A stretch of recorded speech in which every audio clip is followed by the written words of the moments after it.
आपके अपने YouTube channel Shiv Shakti Divya शक्ति पढ़ाकू योद्धा में आप सभी का हार्दिक स्वागत करती हूँ।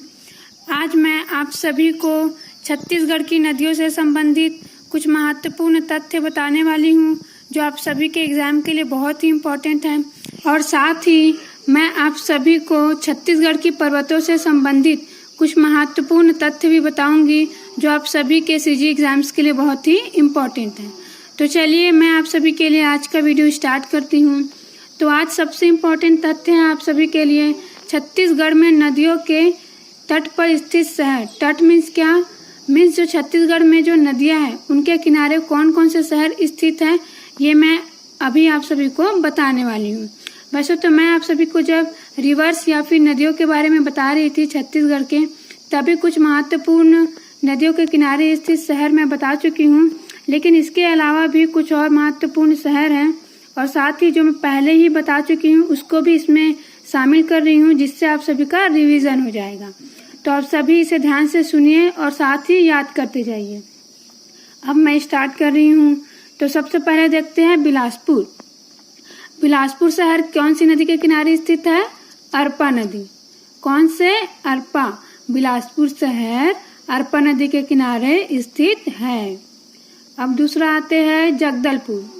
जो जगदलपुर शहर है वो कौन सी नदी के किनारे स्थित है? जो जगदलपुर शहर है वो इंद्रावती नदी के किनारे स्थित है। अब आगे चलते हैं दुर्ग।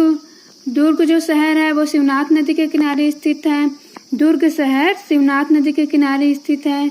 मैं आप सभी के लिए 2 बार जरूर बोल रही हूँ जिससे आप सभी को अच्छे से याद हो जाए, तो बिल्कुल ध्यान से सुनते रहिए और साथ साथ याद भी करते जाइए। फिर आते हैं दंतेवाड़ा। जो दंतेवाड़ा शहर है वो डंकिनी शंखनी नदी के किनारे स्थित है। दंतेवाड़ा शहर डंकिनी शंखनी नदी के किनारे स्थित है। फिर रायपुर में आते हैं। जो रायपुर शहर है वो खारून नदी के किनारे स्थित है। कौन सी नदी? खारून। रायपुर शहर खारून नदी के किनारे स्थित है। कोंडागांव कौन सी नदी के किनारे स्थित है?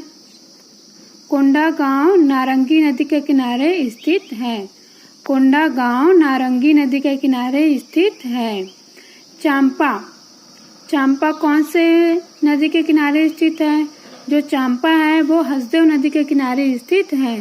चांपा हसदेव नदी के किनारे स्थित है। कांकेर कौन सी नदी के किनारे स्थित है? जो कांकेर है वो दूध नदी के किनारे स्थित है। किसके? दूध नदी के किनारे स्थित है।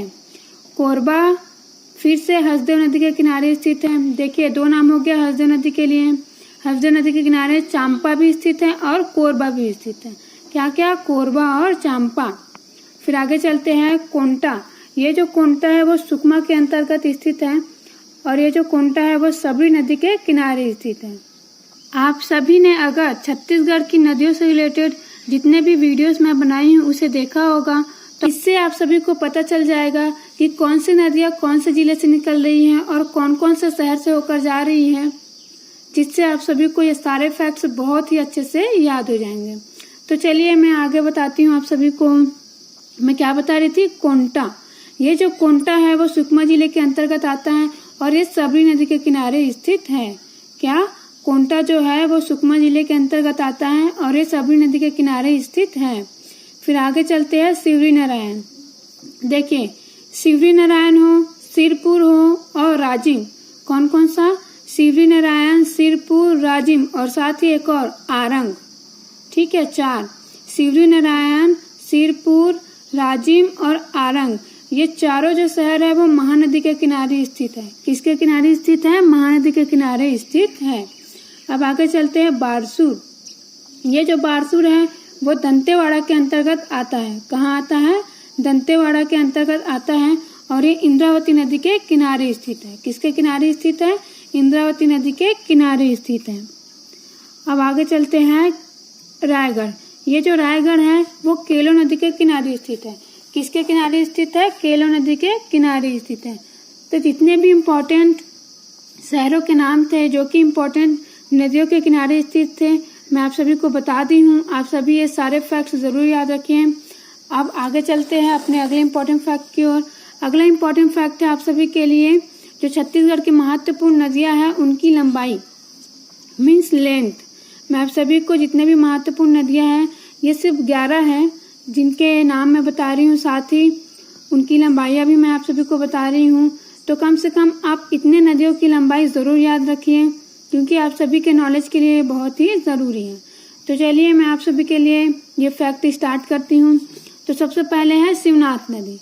शिवनाथ नदी 290 किलोमीटर लंबी है।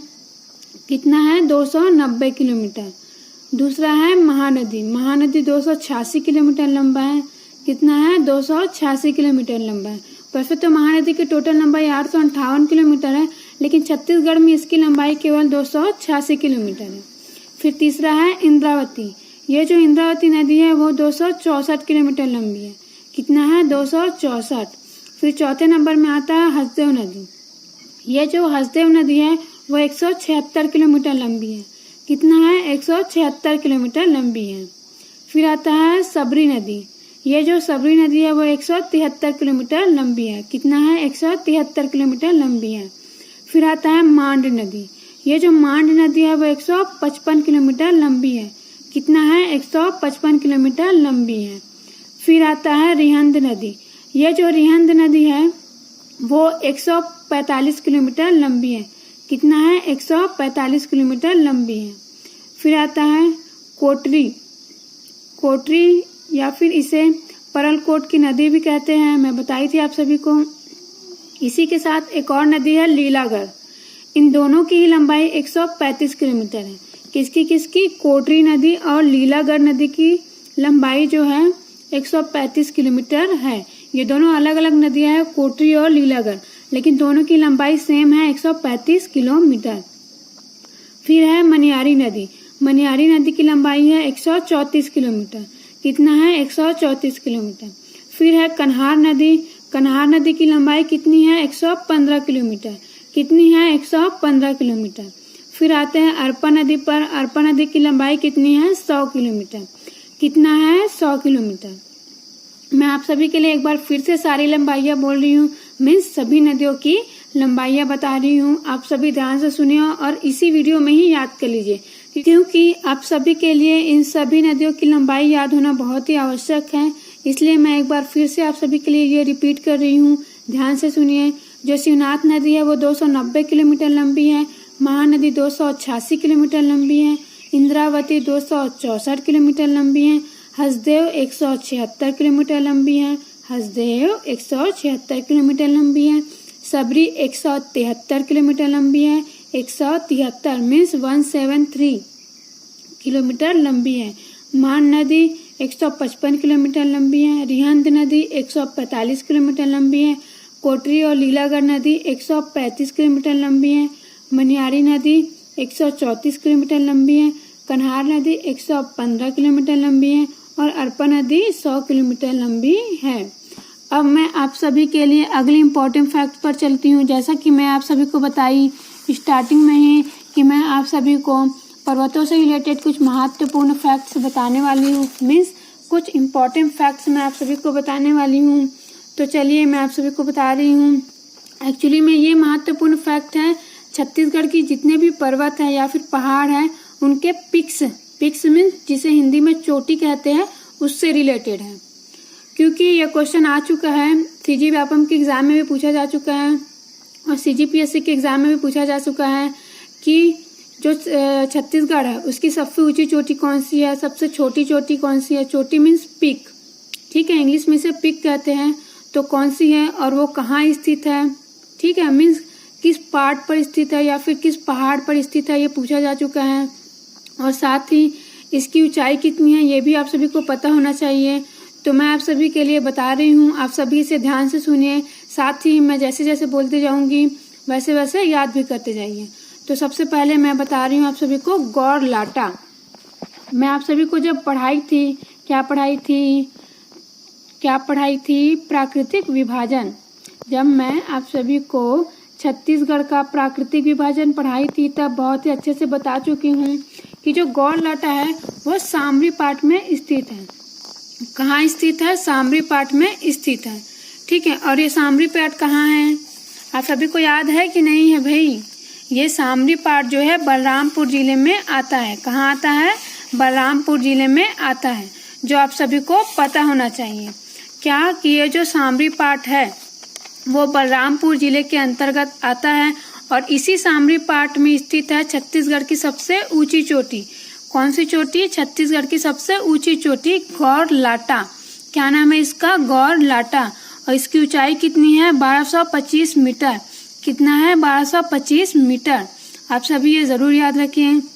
अब हम अगले में चलते हैं, जो कि सेकंड नंबर की सबसे ऊंची चोटी है छत्तीसगढ़ की, और उसका नाम है नंदी राज। क्या नाम है? नंदी राज। ये बैलाडीला में जो पहाड़ है उसकी सबसे ऊंची चोटी है। क्या नाम है इसका? नंदीराज। और ये कहाँ है? दंतेवाड़ा जिले में स्थित है। और इसकी ऊंचाई कितनी है? 1210 मीटर। कितना है? 1210 मीटर। अब आगे चलते हैं बदरगढ़।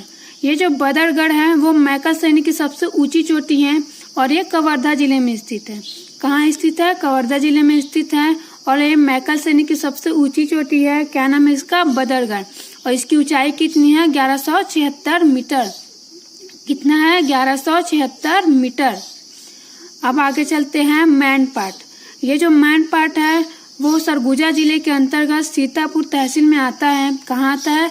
सरगुजा जिले के अंतर्गत सीतापुर तहसील में आता है और इस मैनपाट की ऊंचाई है 1152 मीटर और ये चौथे नंबर में आता है हमारे छत्तीसगढ़ में।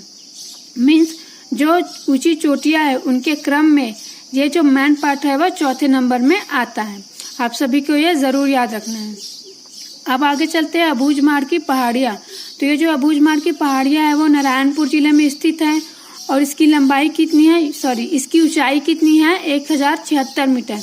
कितनी है ऊंचाई? 1076 मीटर। अब आगे चलते हैं देवगढ़ की पहाड़ियाँ। ये जो देवगढ़ की पहाड़ियाँ है वो कोरिया जिले के अंतर्गत आता है और इसकी ऊंचाई है 1033 मीटर। कितना है? 1033 मीटर। अब आगे चलते हैं। आगे है धारी डोंगर। ये जो धारी डोंगर है वो शिशिरपाल पर्वत की सबसे ऊंची चोटी है। क्या नाम है? धारी डोंगर। और इसकी ऊंचाई कितनी है? 899 मीटर। कितना है? 899 मीटर। ठीक है। साथ ही आप सभी के नॉलेज के लिए मैं ये भी बता देती हूँ कि ये जो मैकल पर्वत श्रेणी है वो सतपुड़ा पहाड़ी का ही भाग है। क्या है? ये जो मैकल पर्वत श्रेणी जो कि छत्तीसगढ़ के राजनांदगांव, कवर्धा, मुंगेली और बिलासपुर जिले से होकर जाती है, यही जो है वो सतपुड़ा पहाड़ी का भाग है। और इसकी ऊंची चोटी मैं बता दी हूँ आप सभी को कौन सी है? बदरगढ़ है। ठीक है। तो ये रहा आप सभी के लिए छत्तीसगढ़ राज्य की महत्वपूर्ण चोटियाँ, जो कि आप सभी के एग्जाम के लिए बहुत इंपॉर्टेंट है। और ये क्वेश्चन 2 बार आ चुका है। एक बार पूछा गया है कि छत्तीसगढ़ की सबसे ऊंची चोटी कौन सी है, दूसरे बार इन चोटियों का नाम मीन्स पिक्स का नाम दे दिया था और अगले साइड दिया हुआ था इन पहाड़ियों का नाम जिसे मैच करने के लिए दिया था। और आगे हो सकता है इससे ऐसा क्वेश्चन भी बन जाए कि एक और इनकी ऊंचाई दे दें और फिर दूसरी ओर इनका नाम दे दें और इसे मैच करने के लिए कहें। इसलिए मैं जो भी बताई हूँ वो सभी याद रखिए कि ये कौन से जिले से संबंधित है और किस पर्वत या पहाड़ या फिर पाट पर स्थित है, उनकी ऊंचाई कितनी है। आप सभी के लिए सभी इम्पोर्टेंट है। तो चलिए फ्रेंड्स, ये छोटा सा वीडियो था आप सभी के लिए, क्योंकि ये सारे इम्पोर्टेंट फैक्ट्स जानना भी आप सभी के लिए ज़रूरी था, इसलिए मैं स्पेशली इसी को डेडिकेटेड आप सभी के लिए ये वीडियो बनाई हूँ। तो आप सभी ये वीडियो देखकर अच्छे से इसे याद कर लीजिए। अगर एक बार में याद ना हो तो कम से कम 2 बार ये वीडियो ज़रूर देखिए। तो ओके फ्रेंड्स, आप सभी को मेरा ये वीडियो कैसा लगा? अगर अच्छा लगा हो तो मेरे इस वीडियो को लाइक करिए और अपने फ्रेंड्स के पास शेयर करिए, जिससे वो भी अपने एग्जाम की तैयारी अच्छे से कर सकें। और जितने भी नए व्यूअर्स हैं वो इस यूट्यूब चैनल को सब्सक्राइब ज़रूर कर लीजिए। Thank you.